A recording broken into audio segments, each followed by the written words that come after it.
to Stitchhouse again. We're doing the Chrysalis project, and today's lesson is going to be doing the second colorway for our blocks, and we're going to go over how we need to flip two of them and do one the regular size and how they actually work into our project. You'll also see me doing another step which I really quite enjoy, and that is how to shape our butterfly.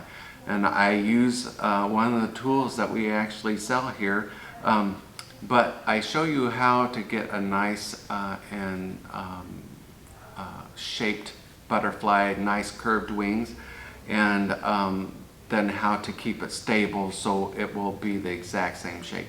So I'm excited for you to see some of our cool techniques, and we'll talk to you after the video. Okay, we're all finished with our butterfly, and what we did was when you look at your directions, you'll see different sizes, and today we did the B size, 5.5 by 3.6 inches. We also did a different coloring, so this is the butterfly that we did, and then the directions was teal, but on our project we used all purple thread. And so this is really cool, and remember we had the option of just using white embroidery thread that we normally use, or we could use each spool colored with each one and just rotate each one. So when you look at the back, we were using our just regular embroidery thread. So what we're going to do, our next step, is to cut around here. And if you've ever done this before, if I would just throw this whole thing into my bowl of water, I'd end up with some really soupy, kind of gluey, sticky stuff. But that particular water you can use as a sticky water soluble that you can just put on your fabric and then put another piece of fabric on top, and it'll actually stick. So you can use it as a glue, because that's essentially what this little stuff is. So what we're going to do is cut around so I don't have a whole lot of this particular water soluble floating around in my bowl.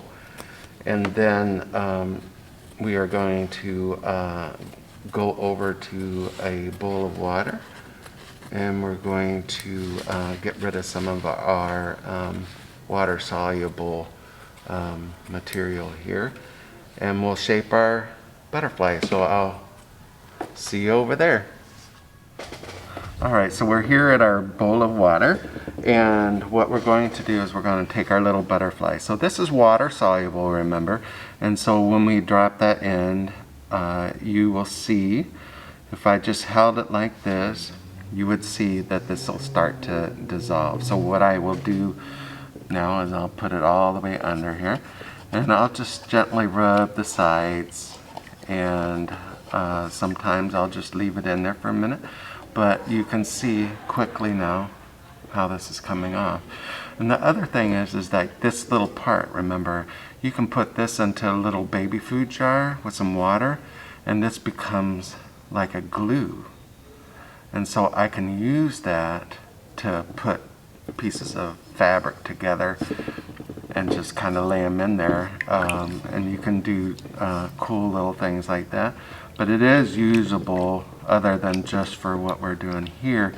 But if you leave your butterfly in there too long, you'll actually get rid of all the water soluble glue that's in there. And we want to leave some of it in there so we can shape. And so once you've done that,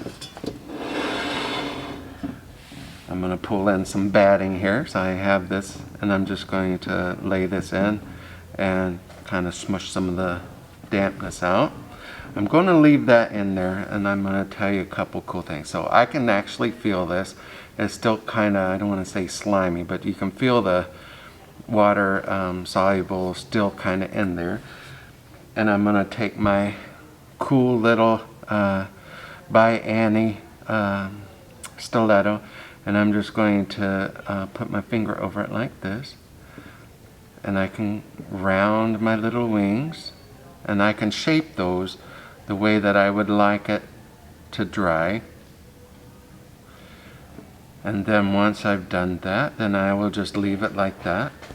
I can even peek up my batting because it's more, and then I'll just let this dry like this.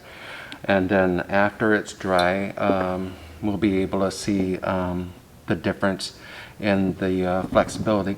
And the other thing is what I would do is take a black pigment pen and just kind of draw on the side of this if I was bothered by the white edges. But you can see from the top, and this is all you're going to see, that you don't really need to worry about that. So that was a choice. You could either wind all your threads in your bobbin the same color, so it'll be two-dimensional, you know, three-dimensional with the colors on the back, or just use your finishing touch bobbin thread.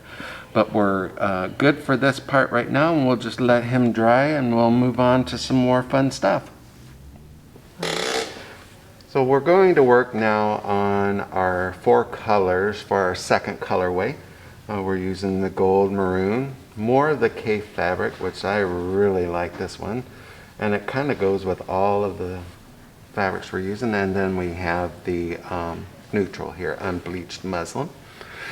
On the screen, I've brought in the AAA design, and we are going to keep this going to the right. I'm going to push the embroidery button to make sure that it knows I'm ready to go. And we are all set. So we're going to follow all of our steps like we did for the first 3 blocks, but this time we're going to use a different color. And also we're going to make 2 of these where the block is going to the right. And so we are all set. I'm going to thread the machine. When I used the XP2 and 1 last time, you saw me pushing the foot down to activate the light here. So I'm going to push this button to thread it, and I'm going to just use solid black this time. And so if I push this button down, you'll see it turn green, right? So inside the settings, there's also a button that we can use. And so I'm going to go to the embroidery section, and it says embroidery foot down, auto down. Embroidery foot auto down. It's on page 8 of 12. I'm going to highlight this so it's blue and says on. I'm going to say OK. And now on my machine, without dropping my foot, I have a green button. So I'm going to go ahead and push that. Remember, the first step is going to be like a tracing outline for us, and then we'll just follow each step. This time we're using our 4 colors. We'll go gold, maroon, Cafe, unbleached muslin.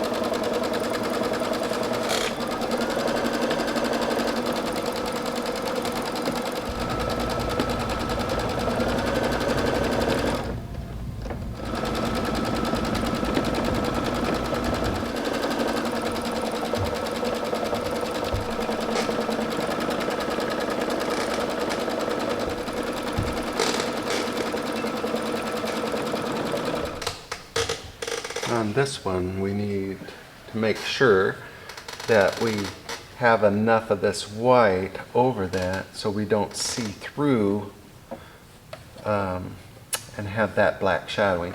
So what I'm going to do is I'm going to line this up here just a little past the black. That way when I fold it over, I have 2 layers of the white fabric over that. So I'm going to go ahead and stitch this down.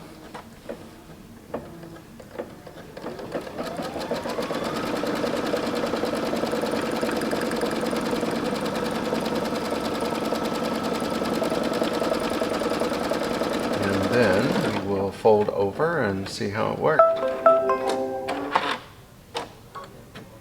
And now if I fold this over, and I get my nice little iron, smush that real good, and I can see through here that I have 2 layers of white thread or fabric over that black strip, so I can rest assured that's not going to shine through. And now I can just push start there, and it's going to go ahead and tack down this last triangle. Last piece here and last couple stitches, and then I only have to make one more identical to this block curving off to the right. Alright, last piece of my second block that was going off to the right. And now we're finished there. I'm going to clip this at a 1/2 inch like we've been doing everything else on the outside. And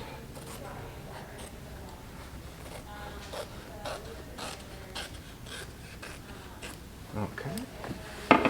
So now we got to do this same colorway off to the left. So in the screen here, I've gone back one step to the editing screen. So I'm going to push flip, and now it's curving off to the left. And I'm going to make one block with our colorway of gold, maroon, cafe, and bleached muslin, and then we will move on to the next step, which Jessica started, which was squaring off our squares with the George trimmer. So I shall be back when I get my last block done.